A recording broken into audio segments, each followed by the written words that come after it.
Let's mic CM साहब। नमस्कार दोस्तों, लेट्स माइक सीएम साहब में मैं आपके साथ महेश सिंह। सीएम साहब में हम बात करते हैं देश के अलग अलग राज्यों के मुख्यमंत्रियों और पूर्व मुख्यमंत्रियों की गतिविधियों के बारे में।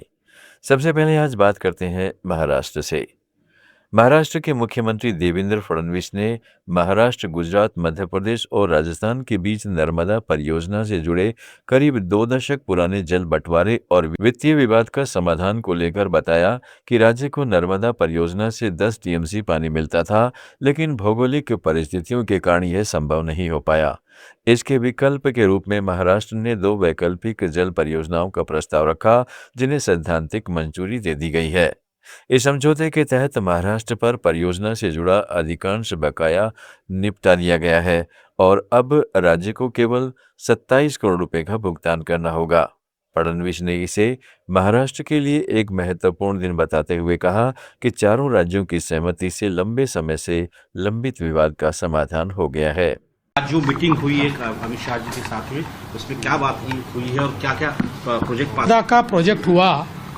इस प्रोजेक्ट में कई डिस्प्यूट चल रहे थे, विशेष रूप से महाराष्ट्र, गुजरात, मध्य प्रदेश और राजस्थान, इन राज्यों में ये डिस्प्यूट चल रहे थे। उन सारे डिस्प्यूट्स को साथ में मिलकर रिजॉल्व करने की बात हुई और आज उसको हमने रिजॉल्व किया है। इसमें बहुत हम लोगों को लगता है कि एक अच्छी भूमिका माननीय गृह मंत्री जी ने और माननीय जल शक्ति मंत्री जी ने ली है, जिसके कारण जो हमारे ऊपर काफ़ी बकाया निकाला हुआ था, अब वो भी सारा खत्म हुआ और केवल 27 करोड़ रुपए ये महाराष्ट्र को अपने हिस्से के उसमें देने हैं। जो पहले 2000-3000 करोड़ रुपए हमारे ऊपर बकाया निकला गया था, वो सारा अभी माफ हो गया है। केवल 27 करोड़ रुपए महाराष्ट्र को देना है और साथ में महाराष्ट्र को इसमें 10 टीएमसी पानी मिलना था, लेकिन वहाँ के ज्योग्राफिकल सिचुएशन के कारण और टोपोग्राफी के कारण वो पानी मिल नहीं सकता था। इसलिए हमने 2 अलग अलग प्रोजेक्ट्स उनके सामने रखे कि जहाँ से हम लोग एक जगह से 5 टीएमसी डायवर्शन कैनाल से हम ले सकते हैं और दूसरा 5 टीएमसी पानी हमको अगर उकई से मिलता है तो उसके कारण हम लोगों को वो फायदा होगा। तो उसको भी एक प्रकार से आज सैद्धांतिक रूप से मान्यता मिली है और मुझे ऐसा लगता है कि महाराष्ट्र के लिए एक बहुत महत्वपूर्ण इस प्रकार का दिवस है, जहाँ एक और चारों स्टेट्स ने मिलकर सारे प्रॉब्लम्स इसके सॉल्व किए। और मैं ऐसा मानता हूँ कि प्रधानमंत्री जी के नेतृत्व में कोऑपरेटिव फेडरलिज्म का एक बहुत अच्छा नमूना है कि 4 स्टेट साथ में आकर चारों स्टेट्स के लिए विन विन इस प्रकार का प्रपोजिशन इस आज के बैठक के माध्यम से। उत्तराखंड के मुख्यमंत्री पुष्कर सिंह धामी ने हरिद्वार में बद्रीनाथ केदारनाथ मंदिरदान मामले को लेकर सख्त कार्रवाई का आश्वासन दिया है। उन्होंने कहा है कि मामले में कार्रवाई की जा चुकी है और जल्द ही पूरी जानकारी साझा की जाएगी। जो भी दोषी होगा उसे छोड़ा नहीं जाएगा, उनके खिलाफ कठोर कार्रवाई की जाएगी। मामले की जांच के लिए कमेटी बना दी गई है और पुलिस ने रिपोर्ट भी दर्ज कर ली है। इस तरह का अपराध गो हत्या या माता पिता की हत्या जैसे बड़े पाप के समान है और इसे किसी भी स्थिति में माफ नहीं किया जा सकता। उन्होंने स्पष्ट किया कि दोषियों के खिलाफ सख्त कदम उठाए जाएंगे। जो प्रबंधन है वो ट्रस्ट से बाहर निकल कर कुछ और पहल की जरूरत है। कार्रवाई सब हो गई है, आपको अपडेट हो जाइए। जो भी देखे, जो भी दोषी होगा वो छोड़ा नहीं जाएगा, कठोर कार्रवाई होगी। कमेटी बना दी गई है और पुलिस ने अपनी प्रारंभिक जो कार्रवाई है प्रारंभ कर दी है, रिपोर्ट दर्ज हो गई है। ये तो गौ हत्या जैसा पाप है जो ऐसे स्थानों पर इस प्रकार की चीजों को करे, जैसे माँ बाप की कोई हत्या कर देता है, उस प्रकार का महापाप है। इसमें ये क्षमा योग्य नहीं है और जो भी होगा उसको पूरा कानून अपना काम करेगा। जो बिल्कुल क्या मंदिरों को लेकर नहीं कोई ठोस पहल की जानी चाहिए? चंडीगढ़ में छत्तीसगढ़ के पूर्व मुख्यमंत्री भूपेश बघेल ने पंजाब कांग्रेस नेतृत्व को लेकर कहा कि प्रदेश कांग्रेस कमेटी की बैठक में सभी नेताओं ने पार्टी हाईकमान के फैसले का एक स्वर में स्वागत किया और इसके लिए आभार जताया। उन्होंने कहा, राजा वडिंग दोबारा अध्यक्ष बने हैं, अब हम चुनाव की तैयारी में हैं। कल कई बैठकें हुई और आज भी बैठकें जारी है। आने वाले समय में चुनाव में किसी रणनीति के साथ जाना है, इस पर चर्चा की जाएगी। पार्टी संगठन को मजबूत करने और आगामी चुनाव की तैयारियों को लेकर लगातार मंथन किया जा रहा है। बहुत सारे नए लोग हैं, क्या नई जिम्मेदारियां हैं लोगों के साथ और क्या नया इस बारी कांग्रेस कर रही है इलेक्शन को लेके? आप हालांकि प्रभारी हैं तो आपके ऊपर भी बहुत सारी जिम्मेदारियां। पहली बात तो ये, कल जो बैठक हुई पीसीसी की और उसके बाद हमारे जिला प्रधानों की, तो सभी ने एक स्वर से हाई कमान के जो निर्णय है उसका स्वागत किया है और उनके प्रति आभार व्यक्त किया है। और राजा बड़ी जी दोबारा अध्यक्ष बने, साथ ही 3 हमारे वर्किंग प्रधान बने, उन सबको हमने बधाइयाँ दी। और इसमें जो और कमेटियाँ हैं, है ना, उन लोगों को भी बधाई दी गई।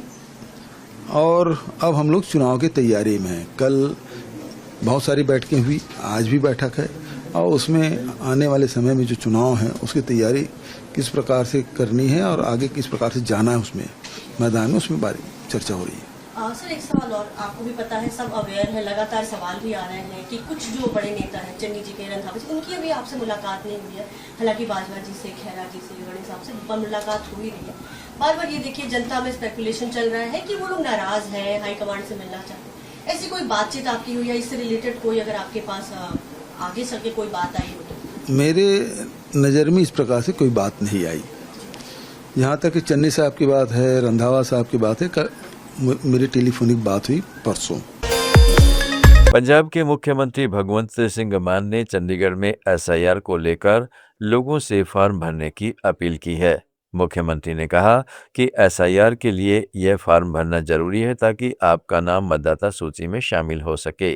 अगर आपका नाम मतदाता सूची में दर्ज नहीं है या हटा दिया गया है तो आपको सरकार की योजनाओं का लाभ मिलने में परेशानी हो सकती है। इस प्रक्रिया को पूरा करें और ज़्यादा से ज़्यादा लोगों की मदद करें।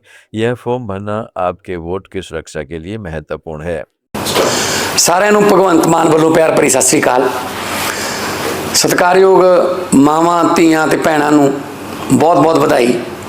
ਮੈਂ ਉਹਨਾਂ ਦੇ ਖਾਤਿਆਂ ਦੇ ਵਿੱਚ ਪੈਸੇ ਪਾ ਕੇ ਆਪਣਾ ਵਾਅਦਾ ਪੂਰਾ ਕੀਤਾ। ਅੱਜ ਮੈਂ ਤੁਹਾਡੇ ਨਾਲ ਇੱਕ ਬਹੁਤ ਜ਼ਰੂਰੀ ਗੱਲ ਸਾਂਝੀ ਕਰਨੀ ਹੈ। ਤੁਹਾਨੂੰ ਪਤਾ ਹੀ ਹੋਊਗਾ ਕਿ ਭਾਰਤ ਦਾ ਚੋਣ ਕਮਿਸ਼ਨ ਵੋਟਾਂ ਦੀ ਸੁਧਾਈ ਦਾ ਕੰਮ ਕਰ ਰਿਹਾ ਹੈ, ਜਿਹਨੂੰ SIR ਕਹਿੰਦੇ ਨੇ। ਇੱਕ ਫਾਰਮ ਤੁਹਾਨੂੰ ਜ਼ਰੂਰ ਭਰਨਾ ਪਊਗਾ ਤਾਂ ਕਿ ਤੁਹਾਡਾ ਨਵੀਂ ਵੋਟਰ ਲਿਸਟ ਦੇ ਵਿੱਚ ਨਾਮ ਦਰਜ ਹੋਵੇ। ਜੇਕਰ ਤੁਸੀਂ ਉਹ ਫਾਰਮ ਨਾ ਭਰਿਆ ਤਾਂ ਤੁਹਾਡਾ ਜਿਹੜਾ ਨਾਮ ਹੈ ਉਹ ਵੋਟਰ ਸੂਚੀ ਦੇ ਵਿੱਚ ਦਰਜ ਨਹੀਂ ਹੋਣਾ। ਤੇ ਜੇ ਵੋਟਰ ਸੂਚੀ ਦੇ ਵਿੱਚ ਤੁਹਾਡਾ ਨਾਮ ਨਾ ਹੋਇਆ ਤਾਂ ਤੁਸੀਂ ਮਾਵਾਂ ਧੀਆਂ ਸਤਿਕਾਰ ਯੋਜਨਾ ਤੇ ਹੋਰ ਬਾਕੀ ਸਕੀਮਾਂ ਦਾ ਵੀ ਲਾਭ ਲੈਣ ਤੋਂ ਵਾਂਝੇ ਰਹਿ ਜਾਓਗੇ। ਸੋ ਮੈਂ ਤੁਹਾਨੂੰ ਬੇਨਤੀ ਕਰਦਾ ਕਿ SIR ਦਾ ਫਾਰਮ ਜ਼ਰੂਰ ਭਰੋ। ਆਪਣਾ ਵੋਟ ਬਚਾਉਣ ਵਾਸਤੇ ਇਹ ਫਾਰਮ ਭਰਨਾ ਜ਼ਰੂਰੀ ਹੈ। ਜੇ ਤੁਹਾਨੂੰ ਕੋਈ ਮਦਦ ਦੀ ਲੋੜ ਹੈ ਤਾਂ ਲੋਕਲ ਵਲੰਟੀਅਰਾਂ ਨਾਲ ਸੰਪਰਕ ਕਰ ਲਓ, ਉਹ ਤੁਹਾਡੀ ਹੈਲਪ ਕਰਨਗੇ। ਬਹੁਤ ਬਹੁਤ ਧੰਨਵਾਦ, ਬਹੁਤ ਬਹੁਤ ਮਿਹਰਬਾਨੀ। ਸਤਿ ਸ਼੍ਰੀ ਅਕਾਲ।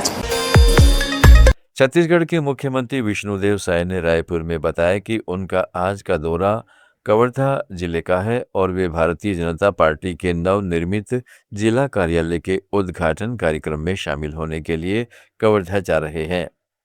कार्यक्रम में प्रदेश भाजपा के पदाधिकारी भी मौजूद रहेंगे। इस अवसर पर प्रदेश अध्यक्ष उप मुख्यमंत्री विजय शर्मा और जिले के प्रभारी मंत्री लखनलाल देवांगन सहित कई वरिष्ठ नेता और कार्यकर्ता उपस्थित रहेंगे। उद्घाटन समारोह पार्टी के वरिष्ठ नेताओं और कार्यकर्ताओं की मौजूदगी में आयोजित किया जाएगा। आज कवर्धा जिले का प्रवास है। वहां पर भारतीय जनता पार्टी के नवनिर्मित जिला कार्यालय का, जिला भाजपा कार्यालय का लोकार्पण है, उद्घाटन है, उसमें जा रहे हैं। उसमें माननीय प्रदेश अध्यक्ष जी जा रहे हैं, हमारे डिप्टी CM श्री विजय शर्मा जी जा रहे हैं, हम जा रहे हैं, आप भी जा रहे हैं। वहाँ के प्रभारी मंत्री आदरणीय लखनलाल देवांगन जी भी जा रहे हैं और सभी संगठन के वरिष्ठों और कार्यकर्ताओं की उपस्थिति में लोकार्पण कार्यक्रम संपन्न होगा। सर, कल एक कारखाने में घटना हुई, क्या उसको लेकर राज्य सरकार ने कोई जांच कमेटी वगैरह से बनाई? बिल्कुल, उसमें उद्योग मंत्री भी यहाँ पर उपस्थित हैं और कार्रवाई हुई है।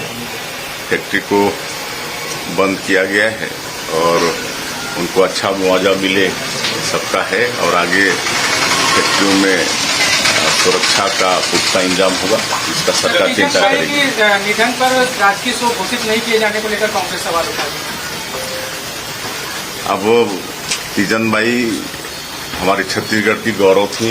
वो पद्मश्री, पद्म भूषण, पद्म विभूषण से नवाजी गई थी और छत्तीसगढ़ का नाम रोशन की थी और हम स्वयं उनके अंतिम दर्शन के लिए गए थे और उनका अंतिम संस्कार बिल्कुल राजकीय सम्मान के साथ हुआ है। सीएम साहब में आज इतना ही।